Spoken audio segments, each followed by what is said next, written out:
Olá, queridos, sejam todos muito bem-vindos aqui ao seu canal, o canal do estudante. Nós estamos aqui nesses momentos compartilhando um pouquinho de conhecimento para que você garanta o que você tanto deseja, que é a sua colocação no cargo público. Eu sou a professora Aniele Freitas e não preciso nem dizer que é um prazer enorme estar aqui com vocês mais uma vez para uma videoaula muito importante. Hoje nós vamos avaliar questões, vamos resolver questões da FCC de interpretação de texto. Então, se você está aí nessa preparação para concursos, mesmo que não seja da FCC, da Fundação Carlos Chagas, essa videoaula vai trazer informações relevantes, importantíssimas aí nessa sua preparação. Então, é hora da gente ligar os motores e acelerar, porque a preparação não para, não é hora da gente parar, não é hora da gente vacilar, é hora da gente correr atrás daquilo que a gente tanto deseja, e a preparação, o estudo faz parte dessa caminhada, faz parte dessa corrida.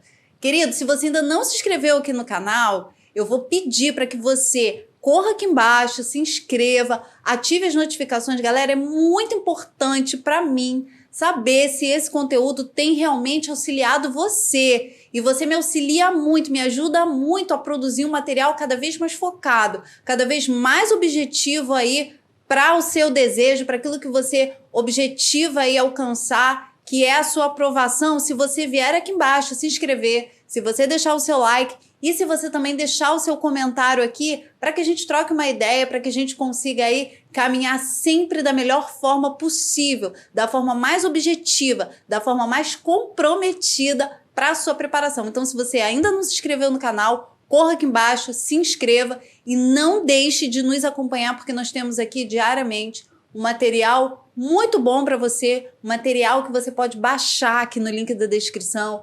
acompanhar tudo que a gente fala aqui, todas as dicas, todos os macetes, você pode ir anotando no seu material. Galera, não vá perder a oportunidade, corra aqui embaixo, se inscreva e também ative o sininho para você ficar sempre por dentro de todas as informações recentes, atuais sobre a sua banca. Então vamos lá, vamos à nossa videoaula de hoje, que olha, tá interessantíssima. Fique aí que a gente vai agora para as nossas questões. Queridos, iniciando então aqui a nossa videoaula de hoje, nós vamos analisar, como eu falei para vocês na abertura do vídeo, questões de interpretação de textos da banca FCC. Então a gente vai analisar aqui os pormenores, aquilo que a FCC costuma trazer nessas questões, para que você, candidato, fique bastante familiarizado com a forma que a banca costuma abordar o candidato com relação ao conhecimento que ele deve aplicar nas questões, né? Então vamos lá, a gente vai analisar o seguinte. Eu sempre falo para os meus alunos que, diante da prova de língua portuguesa, a primeira coisa que a gente faz é analisar as questões e depois fazer a leitura do texto, porque aí a gente já vai entender quais serão aí, qual vai ser, na verdade, o nível de aprofundamento que a gente vai ter, né, na leitura desse texto.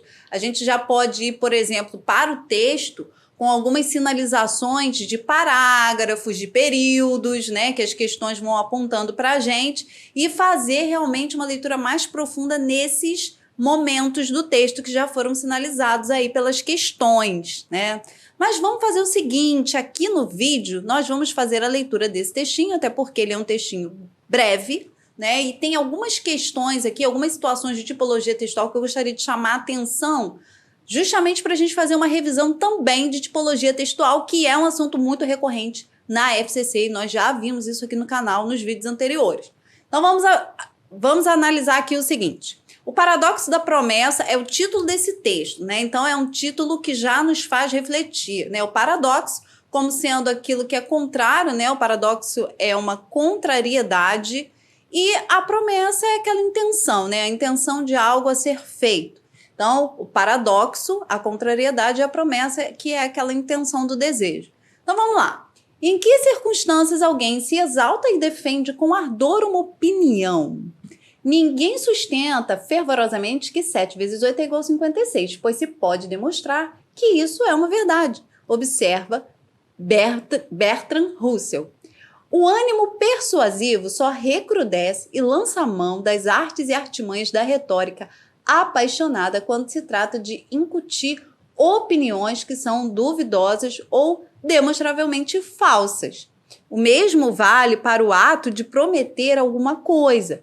O simples fato de que uma promessa precisa ser feita com toda a ênfase indica a existência da dúvida quanto à sua concretização. Só prometemos acerca do que exige um esforço extra da vontade. E quanto mais solene ou enfática a promessa, te juro meu amor, agora é para valer, mais duvidosa ela é. Prostating too much, proclamar excessivo, como dizem os ingleses. Só os deuses podem prometer, porque são imortais, adverte o poeta. Galera, então a gente está aí diante de um texto, né? É um texto argumentativo. Por que ele é um texto argumentativo? Porque ele vai trazer para a gente fatos, opiniões, né? Vai trazer citações, argumentos de autoridade para poder sustentar uma ideia, né? A ideia do autor, a tese do autor, né?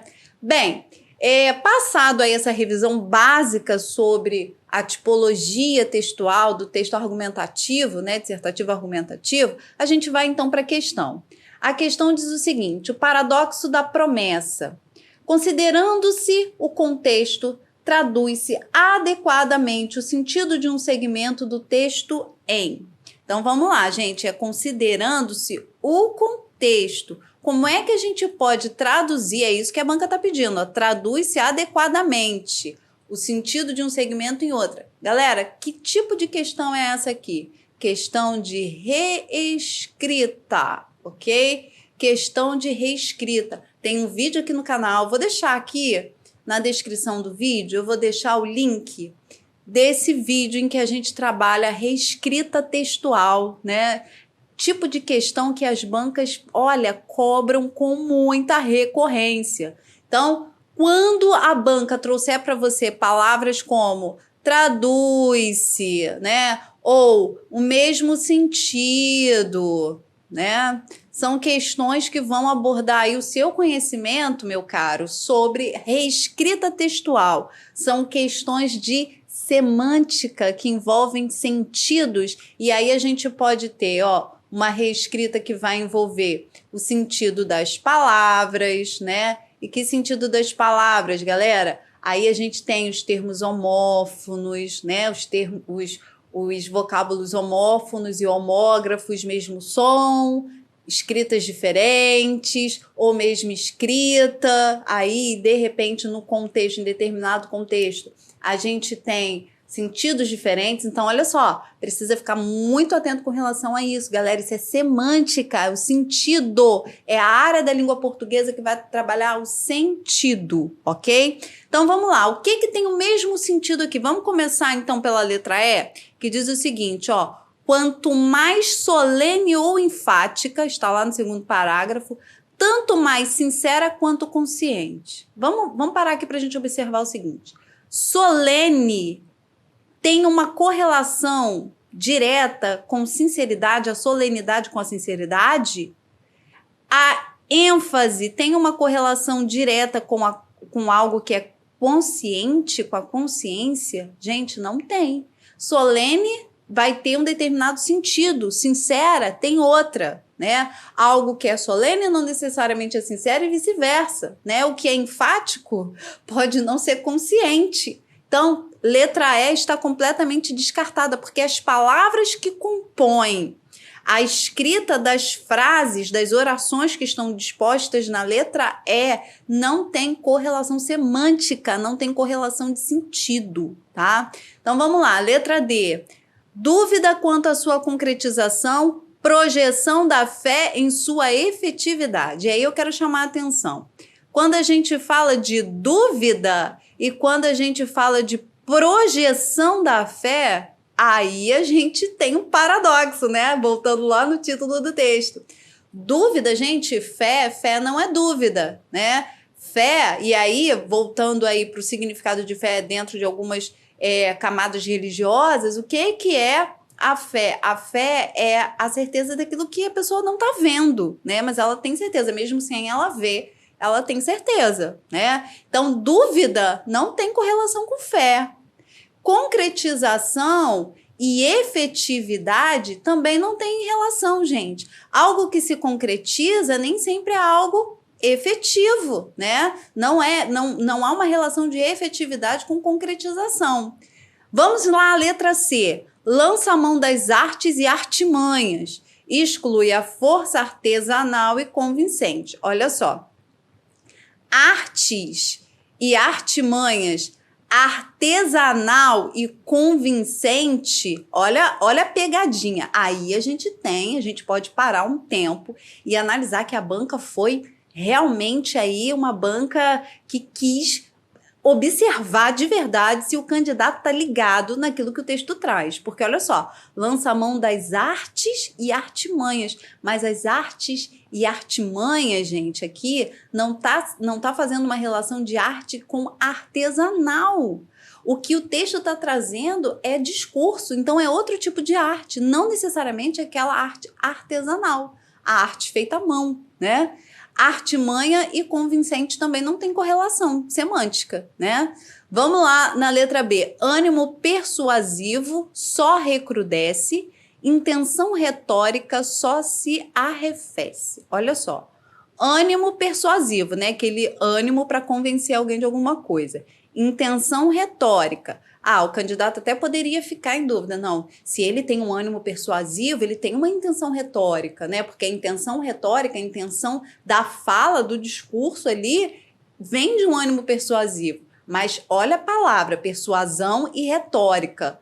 As palavras em si, elas não têm correlação. Agora, o que mata essa questão aqui de vez é a palavra recrudesce e a palavra arrefece. Gente, o que recrudesce é o que amplia, o que aumenta, né? Em tempos de pandemia, a gente ouviu falar muito com relação aos números, né? Recrudescimento dos números, ou seja, recrudescimento dos casos, a ampliação, o aumento, né? O exagero até muitas vezes. E arrefece, o que arrefece é aquilo que vem para diminuir, né? Arrefecimento tem muito a ver ali com o sistema de diminuição de calor, né? O sistema de arrefecimento é aquele sistema que vai diminuir a produção de calor, né? Então a gente tem aí duas palavras que são completamente contraditórias. Recrudesce é o aumento e arrefece é a diminuição, tá? Então essa questão aí da letra B não pode ser de jeito nenhum. Agora vamos ver a letra A.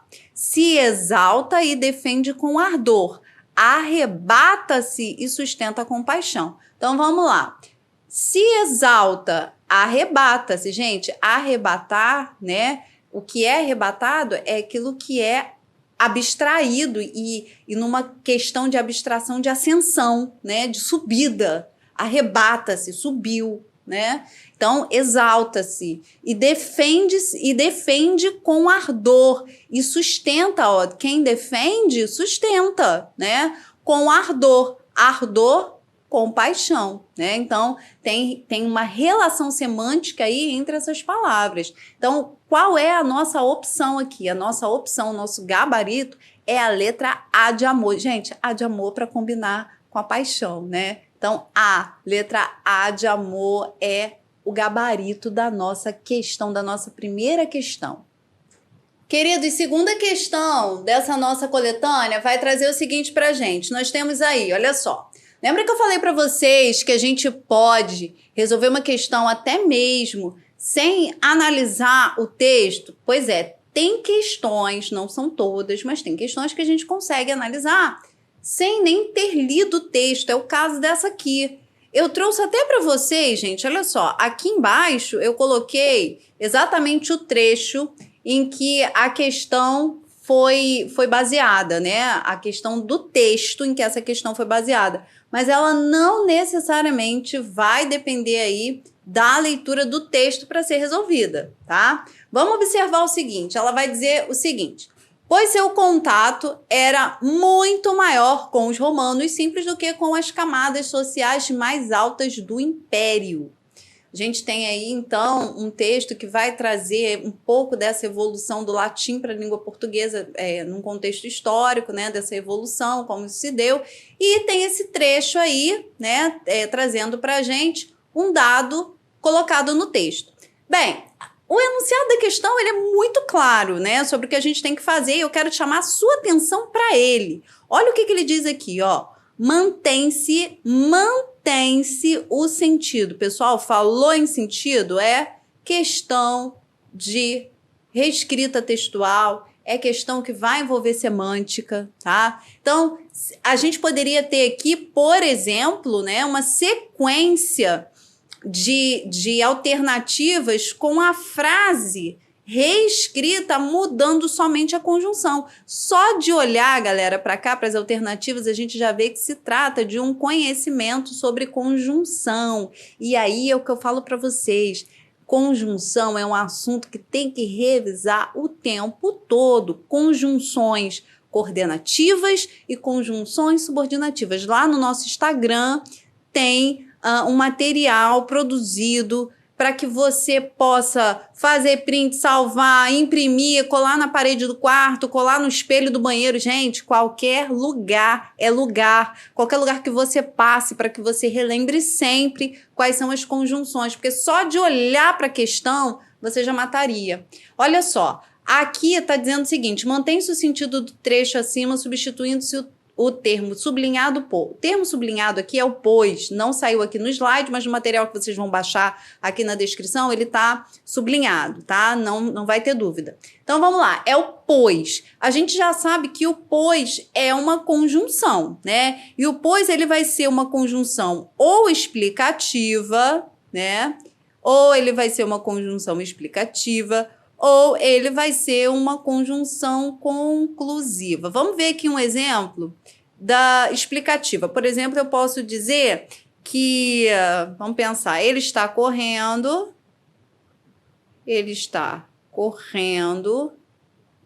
pois está atrasado.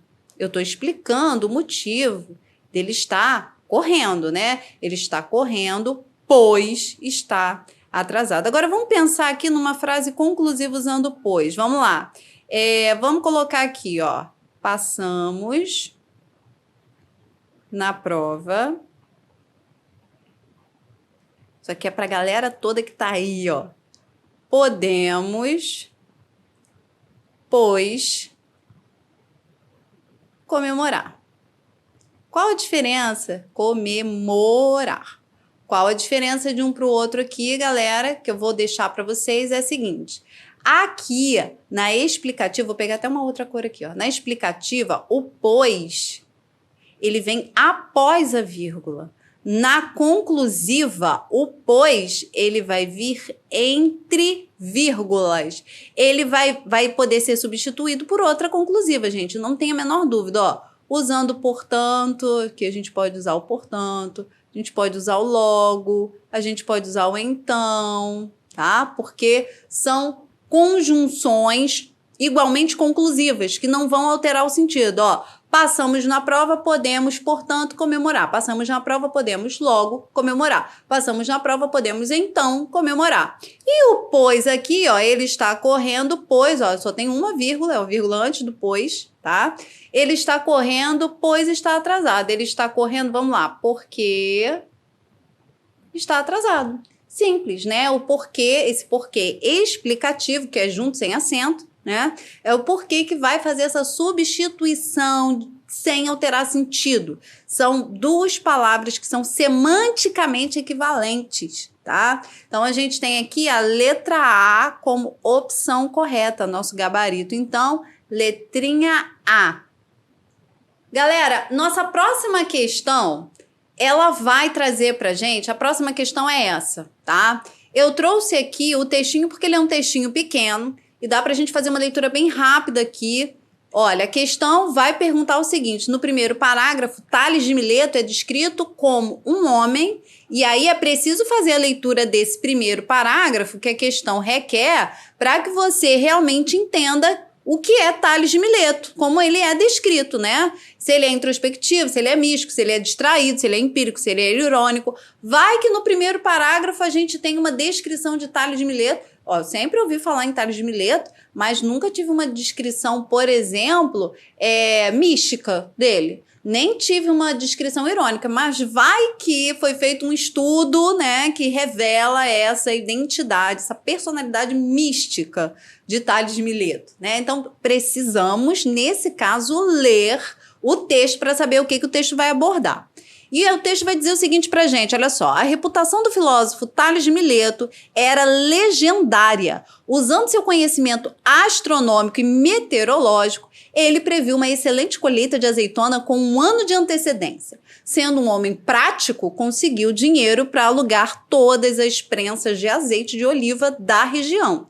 E quando chegou o verão, os produtores de azeite de oliva tiveram que pagar a Tales pelo uso das prensas, que acabou fazendo uma fortuna. Tales também teria previsto um eclipse solar que ocorreu no dia 28 de maio de 585 a.C., que efetivamente causou o fim da guerra entre os lídios e os persas. Quando lhe perguntaram o que era difícil, Tales respondeu: conhecer a si próprio.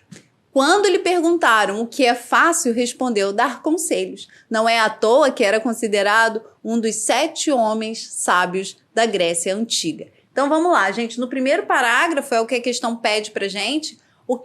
Como é que Tales de Mileto é descrito? Olha só. A reputação do filósofo Tales de Mileto era legendária, né? Então aqui está contando, é um texto narrativo, né? A princípio está contando o que aconteceu com Tales de Mileto. Usando seu conhecimento astronômico e meteorológico, ele previu uma excelente colheita de azeitonas, com 1 ano de antecedência, sendo um homem, olha só como é que ele é descrito, gente, ó, um homem prático, conseguiu dinheiro para alugar todas as prensas de azeite de oliva da região. Bem, olha só, gente, ele era, né, a fama, a reputação dele era legendária. Então a gente já sabe que ele era uma pessoa que tinha aí algum grau de credibilidade, né? A descrição. Usando seu conhecimento, ó, fala de conhecimento. Usando seu conhecimento astronômico e meteorológico, ó, é usando de conhecimento. Ele previu. Bem, então vamos parar para analisar aqui. Ele previu, mas ele previu com alguma iluminação divina? Não. Ele previu com o conhecimento astronômico e meteorológico que ele possuía, porque ele era um homem prático, ok? Qual é a grande questão aqui, gente, da descrição de Tales de Mileto? Ele era um homem prático. A prática fazia parte, né, do fazer, do conhecimento de Tales de Mileto. Ele era um homem prático, ele não era um homem que elucubrava, ele não era um homem que imaginava, que ficava na zona dos pensamentos, das ideias, mas ele era um homem prático de acordo com o texto.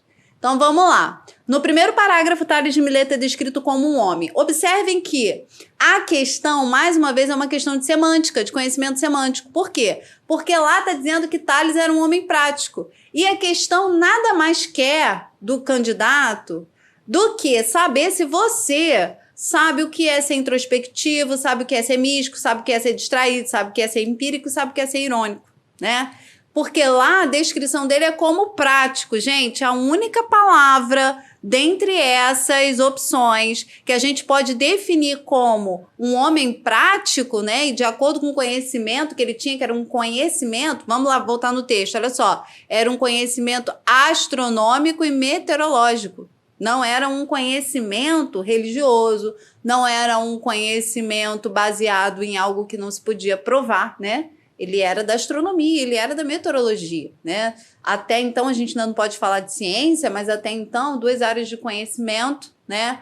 Bastante importantes e respeitadas naquela ocasião, né? Então, vamos lá. A gente tem um homem introspectivo? Não, gente. Um homem místico? Não. Um homem distraído? Muito menos, né? Um homem irônico? Também não. Apesar do texto terminar com uma ironia, Tales de Mileto não é descrito como irônico, ele é descrito como um homem empírico. O que é a empiria? A empiria é a ciência baseada na prática, baseada na comprovação.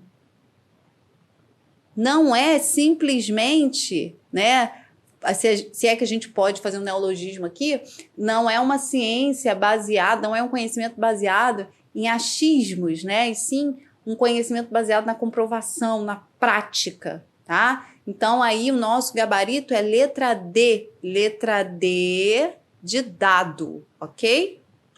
Pessoal, última questão aí da nossa coletânea de hoje. Muita atenção, peço a vocês toda a atenção e carinho do mundo para questões como essa, né? São questões que muitas vezes o candidato ele leva muito tempo para resolver e desperdiça um tempo desnecessário, né? Diante de uma questão que é uma questão que vai exigir aí uma certa habilidade e uma reflexão, né? Uma certa reflexão do candidato. Porém, não é uma questão de um nível muito complexo, né? Não são questões voltadas para a exploração muito complexa de abstrações, nada disso. O que você precisa saber está diretamente na questão, tá? Então, vamos analisar o seguinte, olha só, a questão diz: há mais sentido nas saudáveis loucuras da nossa imaginação do que na seriedade que chamamos de realidade. Então, olha só, há mais sentido, tá dizendo que tem mais sentido em que lugar? Nas saudáveis loucuras de onde? Da nossa imaginação, do que na seriedade que chamamos de realidade, né? Então, aqui a gente tem, por exemplo, ó, saudáveis loucuras, né? Loucuras aqui é uma palavra que, na verdade, ela vai se contrapor à seriedade, né? Imaginação, deixa eu pegar aqui o vermelho, já imaginação vai se contrapor à realidade. E ainda temos aí, galera, uma outra questão que vai ser aqui a palavra mais, né?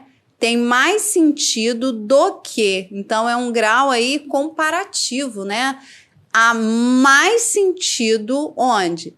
Nas saudáveis loucuras do que na seriedade que chamamos de realidade. Então, vamos analisar o seguinte. Olha o enunciado da questão. O que está dito na frase acima encontra-se basicamente produzido nesta outra redação. Povo, vamos prestar atenção aqui, mais uma questão de reescrita, dessa vez reescrita de frase, que é onde eu falei que os candidatos podem perder mais tempo porque ficam lendo, tentando saber o sentido de cada uma frase. Gente, é colocar o olho nos termos. Quais são esses termos? Olha só, a gente já tem lá na nossa oração, né, que a gente está analisando, no período que a gente está analisando, a gente já tem uma relação de comparação estabelecida, né? A gente tem a palavra loucura, né? Sentido nas saudáveis loucuras e da nossa imaginação do que aí a gente tem seriedade, que chamamos de realidade. Então vamos focar nessas palavras e vamos embora, já sabendo que a gente tem aí uma comparação estabelecida, né? Vamos começar pela letra E, que diz o seguinte: sendo saudáveis as loucuras da nossa imaginação, encontraremos mais sentidos nas coisas sérias que consideramos reais. Olha só, aqui encontraremos mais sentidos nas coisas sérias, é isso que está dizendo aqui, ó. Está dizendo que há mais sentido nas saudáveis loucuras. Então, está dizendo que, se aqui diz que encontraremos mais sentidos nas coisas sérias do que nas coisas sérias que consideramos reais, então isso aqui já está se opondo ao que a gente tem aqui, né? Então, a letra E não pode ser de jeito nenhum. Vamos à letra D, que diz o seguinte: o que seriamente chamamos de realidade alcança menos sentido quando a submetemos às loucuras da nossa imaginação. Gente, olha só. O que seriamente chamamos de realidade alcança menos sentido quando a submetemos, tá? Tem alguma relação de submissão aqui? Aqui a gente está falando de alguma coisa relacionada à submissão? Não. Não tem a submissão da seriedade, não é a seriedade, né, da realidade submetida às loucuras da nossa imaginação, não. Tá? Então aqui a letra D não pode ser porque não há em momento nenhum na questão que a gente está analisando, na frase que a gente está analisando, essa relação de submissão. Tá? Vamos ver a letra C. Nossa imaginação saudável tem mais sentido apesar das nossas loucuras do que a realidade que por vezes julgamos sérias. Olha só, esse apesar das nossas loucuras aqui está dando uma ideia de uma concessão, né? Apesar de, né, embora, e a questão que a gente está analisando lá em cima não tem nenhum tipo, olha aí, a necessidade da gente conhecer exatamente as circunstâncias das orações subordinadas adverbiais, né? Olha aí, a gente não tem essa relação de concessão lá em cima. A relação que a gente tem lá em cima, eu já marquei aqui para vocês, é uma relação de comparação. Então, não tem essa de na nossa imaginação saudável tem mais sentido, apesar das loucuras, do que a realidade. Não tem essa concessão. Aqui é uma relação de comparação. É uma comparação que afirma que há mais sentido nas saudáveis loucuras do que na nossa, do que na seriedade que chamamos de realidade, tá? Vamos ver então a letra B. Então a letra C a gente já viu que não pode ser, porque a questão que estamos analisando não tem essa relação de concessão, não abre, né, precedente para nada ali, é só uma comparação mesmo. Na letra B vai dizer o seguinte: as loucuras que nossa imaginação dá sentido contrapõem-se à realidade que descartamos a tudo o que é sério. Olha só, contrapõe-se à realidade que descartamos de tudo o que é sério, não tem a ideia de contraposição. Lá, o que nós estamos analisando, a ideia não é de contraposição, de adversidade, a ideia aqui é de comparação, tá? Então, já podemos descartar a letra B porque não tem ideia de contraposição. Agora vamos observar a letra A.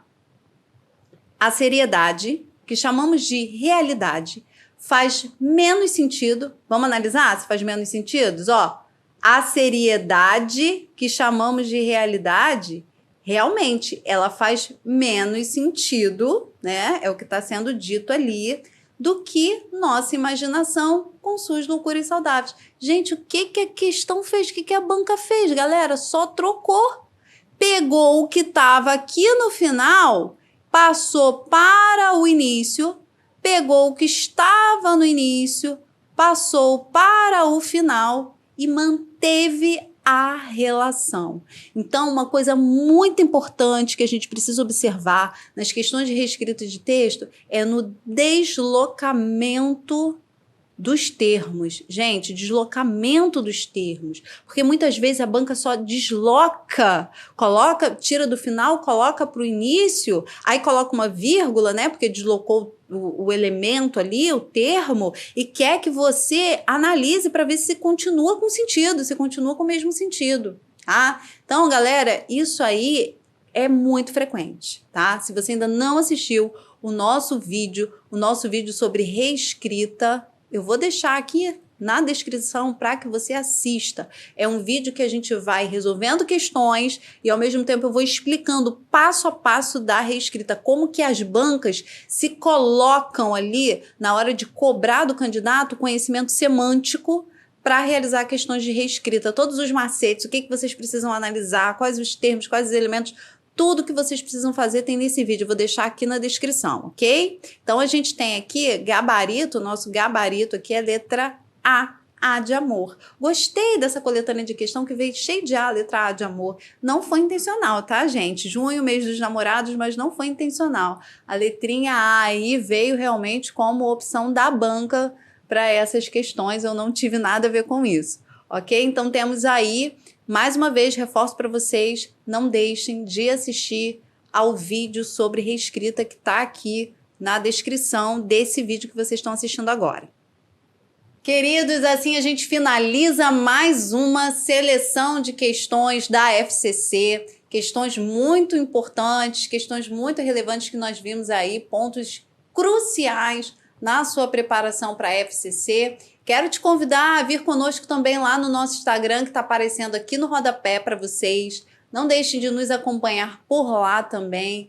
Qualquer dúvida, qualquer sugestão que você queira trazer para nós, pelo Instagram ou aqui embaixo pelos comentários, fiquem à vontade.